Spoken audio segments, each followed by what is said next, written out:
Charlageng Mej, Bashta Munka, Asuzofrosk Gartalo, Yevseldelo. Nous allons continuer notre culte par la lecture et la méditation de la parole de Dieu. Et ce matin, je vous invite à lire un texte dans l'Épître aux Hébreux, au chapitre 12, les 2 premiers versets. Yepraetis, das yegrot keluf, arachin yegrot amarnel.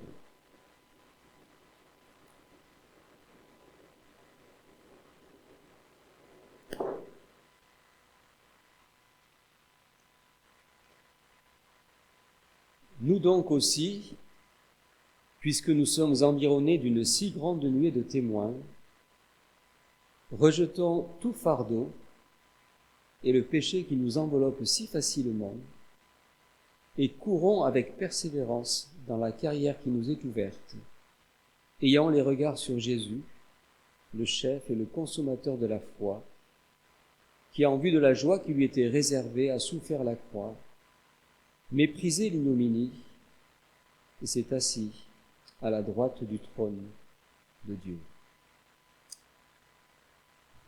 Nous donc aussi, puisque nous sommes environnés d'une si grande nuée de témoins. Lorsque l'auteur de l'Épître aux Hébreux écrit ce texte, il l'écrit à des chrétiens à une époque où il va évoquer toute une suite de témoins, de héros de la foi, en commençant par Abraham jusqu'aux chrétiens et les derniers chrétiens du 1er siècle, ceux à qui il s'adresse, qui sont persécutés. Et il leur dit, voilà, nous sommes environnés d'une grande nuée de témoins, la foi ne date pas d'hier, elle a traversé les siècles, et il faut continuer. La semaine dernière, nous avons célébré en Arménie le 175e anniversaire de l'Église évangélique. Nous avons eu plusieurs rencontres dans ce cadre-là. D'abord, le 30 juin, une délégation du Conseil mondial, nous avons été reçus par le président de la République d'Arménie. Nous avons aussi une belle soirée à l'Opéra d'Erevan avec un concert, avec aussi des vidéos qui retraçaient l'histoire, ces 175 ans d'histoire que Dieu nous a accordés. Puis le samedi, le 2 juillet, nous avons eu une convention de pasteurs et de laïcs. Nous étions environ 120 à 130 pasteurs et laïcs, et nous avons réfléchi pendant toute une journée sur la situation de nos églises dans le monde, ce qu'elles sont, là où elles sont arrivées aujourd'hui, et vers où elles vont, et quels projets d'avenir nous pouvons faire pour nos églises. Et puis nous avons également fêté les 30 ans d'Espoir pour l'Arménie, le soir. Et le lendemain, nous avons inauguré un centre rénové de Lama dans la ville de Stepanavan. Ces rencontres ont été l'occasion, bien entendu, pour nous de rendre grâce à Dieu pour sa bonté, pour sa fidélité, de rendre hommage aussi aux anciens, à tous ceux qui ont été à l'origine de l'Église et qui l'ont aussi accompagné pendant ces 175 ans. Aujourd'hui, ils représentent pour nous cette nuée de témoins, ces anciens. Et ces derniers temps, j'ai pas mal réfléchi à nos grands-parents qui sont arrivés en France après le génocide et réfléchi à savoir, mais comment est-ce qu'ils ont pu, avec tout ce qu'ils avaient vécu, avec tout ce qu'ils avaient vu, avec le peu de moyens qu'ils avaient, pour ne pas dire rien du tout, comment ont-ils fait pour arriver là où nous sommes aujourd'hui, dans cette église, nous? Pour la plupart des enfants, des petits-enfants, des arrière-petits-enfants de ces fondateurs de nos églises. Ils sont eux aussi ces héros de la foi. Alors il ne suffit pas, bien entendu, de rendre grâce à Dieu. Et le texte, justement, de l'Épître aux Hébreux est là pour nous dire, c'est bien de rendre grâce à Dieu pour tous ceux qui nous ont précédés. Mais Nous donc aussi, puisque nous sommes environnés d'une si grande nuée de témoins, courons avec persévérance. Nous donc aussi, il faut continuer, nous devons nous continuer à nous inscrire dans l'histoire de cette Église et dans l'histoire du christianisme en général. Comment sommes-nous appelés à le faire? Le verset que nous avons lu, il me semble, nous montre 3 mouvements que nous sommes invités à suivre si nous voulons justement continuer à nous inscrire dans cette belle œuvre que Dieu a commencée et à la poursuivre pour nous. Tout d'abord, le premier mouvement, il nous est dit de rejeter tout fardeau et le péché qui nous enveloppe si facilement. Si nous voulons poursuivre, si nous voulons aller de l'avant, si nous voulons, je dirais, continuer cette œuvre de Dieu et la rendre encore plus forte, encore plus belle, qu'elle soit cette lumière qu'il faut qu'elle soit pour le monde aujourd'hui, pour que beaucoup d'autres croient encore et soient sauvés, il me semble qu'il nous faut aussi apprendre à rejeter nos fardeaux et à rejeter le péché. Les fardeaux, ce sont les soucis de cette vie. Et il est vrai que les soucis de cette vie, nous en avons tous. Je ne connais pas de gens qui me disent « moi je n'ai pas de soucis ». Nous en avons tous. Et nous devons réaliser que ces soucis, si nous les gardons, nous empêchent d'aller de l'avant. Ils constituent des freins à notre vie spirituelle. Les soucis, bien souvent, nous découragent, nous fatiguent, détournent notre attention des choses essentielles et nous nous focalisons sur ces soucis qui sont bien souvent, malheureusement, des soucis matériels. Et cela nous détourne du royaume de Dieu. Les soucis, non seulement nous découragent à nous, mais peuvent aussi décourager les autres autour de nous. Et parfois, on peut se décourager les uns les autres. Nous avons tous un peu cette tendance, parfois. Le Seigneur nous a toujours dit, aimez-vous les uns les autres. Il a toujours dit, veillez les uns sur les autres. Il n'a jamais dit, ne vous découragez-vous les uns les autres. Mais c'est ce qu'on fait le plus souvent. Dans toute vie communautaire, dès que ça ne va pas un petit peu, on se décourage les uns les autres. Face aux soucis de la vie, nous avons la prière. Nous avons l'assurance de la bonté, de l'amour, de la fidélité de Dieu. Et c'est la raison pour laquelle, plutôt que de garder nos soucis, et plutôt que de nous décourager avec nos soucis et nos tracas, vous connaissez tous ce beau texte de l'Épître aux Philippiens qui dit « Ne vous inquiétez de rien ». Il ne nous dit pas de vivre dans l'insouciance. Ne vous inquiétez de rien, mais en toute chose, faites connaître vos besoins à Dieu par des prières, des supplications, des actions de grâce, et la paix de Dieu qui surpasse toute intelligence gardera vos cœurs et vos pensées en Jésus-Christ. Ne vous souciez de rien, ne vous inquiétez de rien, mais priez. C'est là une façon pour nous de nous décharger de nos soucis, les soucis de cette vie, pour pouvoir avancer dans la vie chrétienne. La seconde chose à éliminer de nos vies aussi, contre laquelle nous devons lutter si nous voulons avancer, concerne le péché. Là encore, le péché, nous sommes tous pécheurs. Il n'y a pas de personne qui ne soit pas pécheur. Tous. Nous avons tous nos manquements, nous avons tous nos failles, nous avons tous des moments où nous nous égarons. Mais face au péché, nous avons le sacrifice de Jésus. Nous avons le pardon. C'est ça qui est extraordinaire. C'est l'apôtre Jean qui écrit « Si nous confessons nos péchés, il est fidèle et juste pour nous les pardonner, nous purifier de toute iniquité. » C'est à cela que nous devons nous attacher aujourd'hui. Si nous voulons continuer l'œuvre qui a été commencée, si nous voulons avancer dans la vie chrétienne, si nous voulons participer au rayonnement de l'Église du Christ, participer au rayonnement de l'Église évangélique arménienne d'ici les Moulineaux. Nous devons rejeter nos fardeaux et rejeter le péché. Et puis ce n'est pas tout. Le second mouvement nous invite à courir avec persévérance. Et ce qui devrait attirer notre attention dans ce texte, c'est surtout, je pense, le deuxième mot, la persévérance. La persévérance, il me semble, est une des vertus essentielles de la vie chrétienne. Jésus a souvent encouragé les disciples en disant « Veillez, priez, soyez toujours prêts, quelque part, persévérez ». L'apôtre Paul dira même dans l'Épître aux Romains « Persévérez dans la prière ».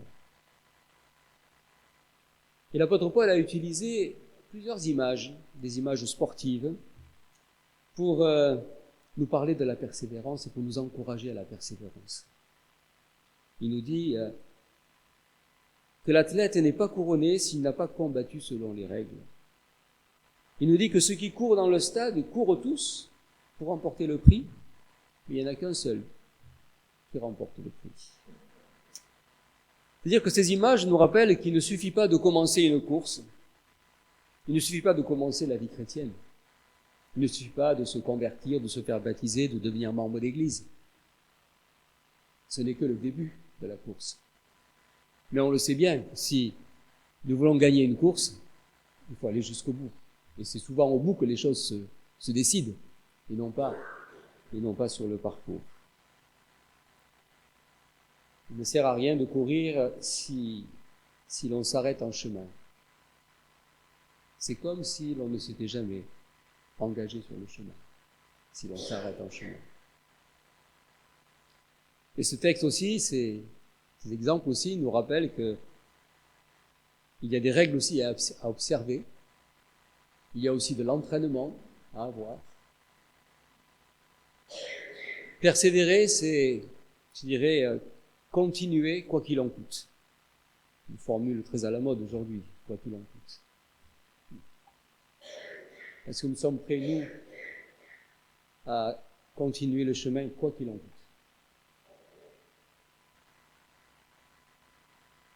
C'est la question qu'il faut se poser. Sans se laisser arrêter par les situations difficiles de la vie, sans se laisser arrêter par quoi que ce soit, par qui que ce soit. Et puis un troisième mouvement que nous trouvons dans ce texte, c'est peut-être le mouvement essentiel que nous devons avoir, que nous devrions avoir toujours, les regards sur Jésus. Il semble que pour réaliser tout ce que nous venons de dire, nous avons besoin de Jésus.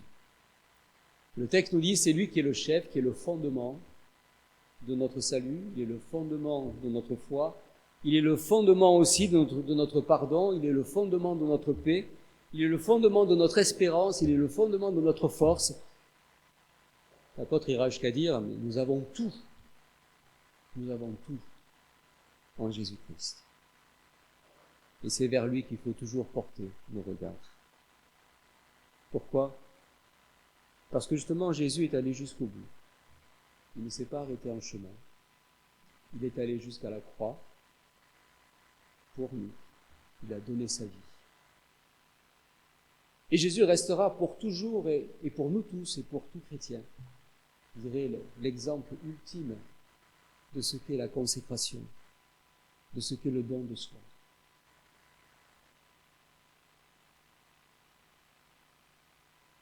C'est à lui qu'il faut regarder toujours. Et c'est en le regardant, en nous inspirant de sa vie, que nous recevons aussi de lui les forces nécessaires pour continuer le chemin. Ayons toujours nos regards tournés vers Jésus. Vous connaissez tous ce chant très classique. Des chants très classiques qui sont toujours très, très beaux, et qui ont des messages aussi très beaux, aussi beaux que les nouveaux. Vers Jésus, lève les yeux, contemple son visage merveilleux, et les choses de la terre pâliront peu à peu. Regarde Jésus.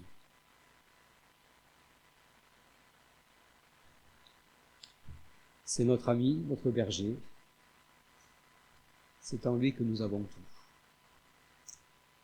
Alors que ce matin, nous puissions, à travers ces trois mouvements, nous positionner chacun, à la fois rendre grâce à Dieu pour tout ce que nos anciens ont réalisé, bénir Dieu parce que c'est extraordinaire, c'est immense. C'est immense ce que ces réfugiés ont accompli. C'est immense. À côté de nous. Quelque part, on pourrait dire, prenons-en de la graine. Que faisons-nous? Qu'avons-nous fait?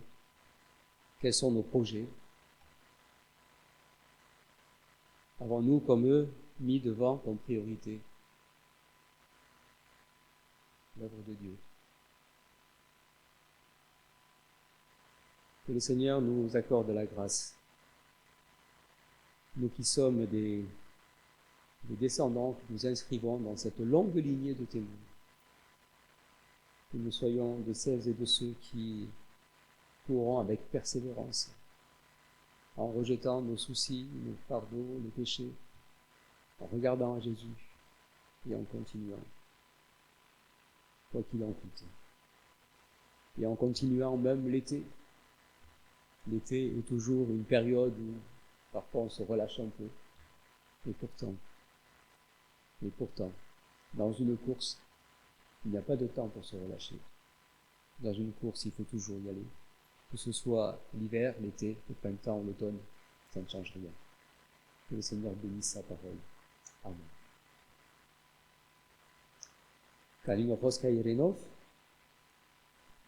կարտացինք Եբրայեցիս 12-րդ գլուխ, առաջին եւ երկրորդ համարները, որ գսեն ուստի մենք ալ, որ այս չափ վգաներու բազմությանը շրջապատված ենք, ամեն զանրություն մեր վրայեն մեկտիցը կենք եւ մեզ թյուրավ բաշարող մեղքը, համբերությունով վազենք մեր արջև տրված ասպարեզի ընթացքը, Հիսուսին այնք մեր հավատքին առաջնորդին ու գադարողին, որ իր արջև գեցած ուրախությանը համար խաչը հանցն արավ, ամոթը արհամարեց ու Աստուծո աթորին աջ կողմը նստավ։ Մենք որ այս չափ վգաներու շրջապատված ենք։ Անցյալ շաբաթ Հայաստանի մեջ դոնեցինք հայ ավետարանական եկեղեցիին 175-րդ ամյակը։ Արիտ եղավ, որ բազմաթիվ հավաքույթներ ունեցանք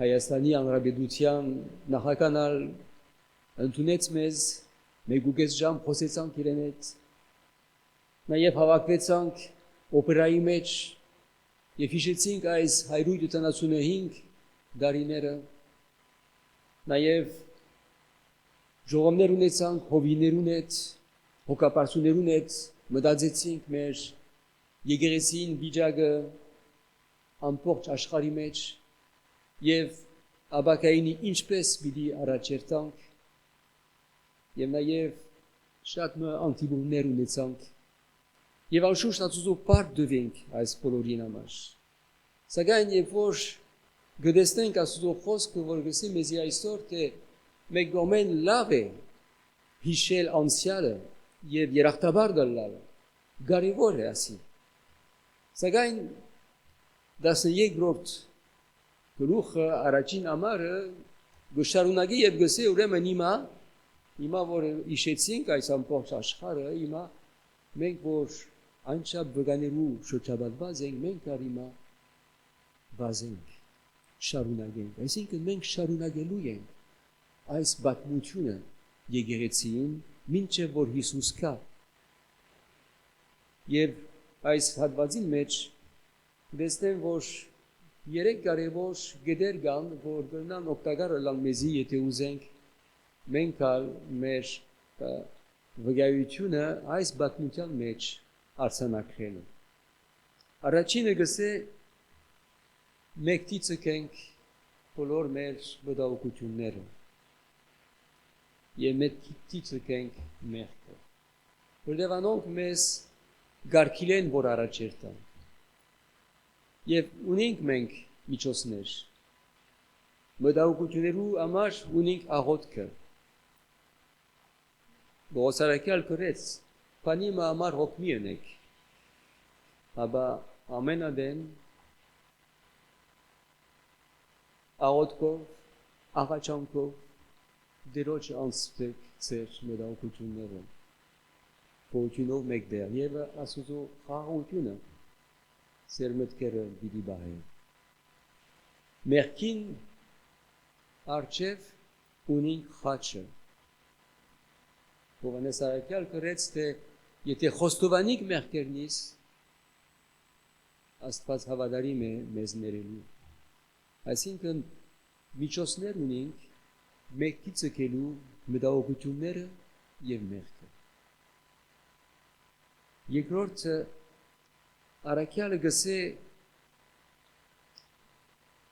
հարադեվությամբ, համբերությամբ վազենք։ Իսկ դա նշանակե թե օքեվոր կյանքը բնանք ասել, որ մրցանակ մնե, մրցում մնե։ Եվ Բողոսարակյալ շատ անգամ գոխոսի այս մասին եւ գսե մեզի, որ եթե ուզենք հաջողել, եթե ուզենք հաղթել, անպայման պետք է հարադեվել, պետք է համբերել։ Եթե մեջտեղ գայնենք, ալ չենք գնալ մրցանակը հաղթել, կարելի չէ։ Պետք է շարունակել, հարադեվել, համբերել։ Եվ համբերել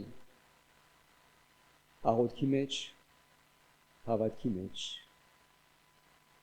Եվ երրորդ այս հատվածը մեզ գկրճալ է, որ եթե ուզենք առաջ երթալ եւ եթե ուզենք արցանակել մեր վկայությունը այս պատմության մեջ, անպայման պետք է որ մենք Հիսուսին նայենք։ Պետք է որ միշտ իրեն նայենք։ Ինչու համար։ Որտեղ Հիսուս ինքը ամեն ինչ կատարեց, Հիսուս ինքը մինչև զայրը գնաց, ոչ մեկ ադեն չգեցավ։ Բարեպաղտապար մեզի համար, մինչև խաչը ելավ, մեր փրկության համար։ Հիսուսին այելու ենք, որովհետև Հիսուս Քրիստոսով մենք ամեն բան ունենք, ամեն ինչ ունենք։ Եվ իրեն այելով, հոնի որ զորություն դառնենք մեր ընթացքը շարունակելու։ Ուրեմն դերը օգնի մեզ, որ մենք որ այս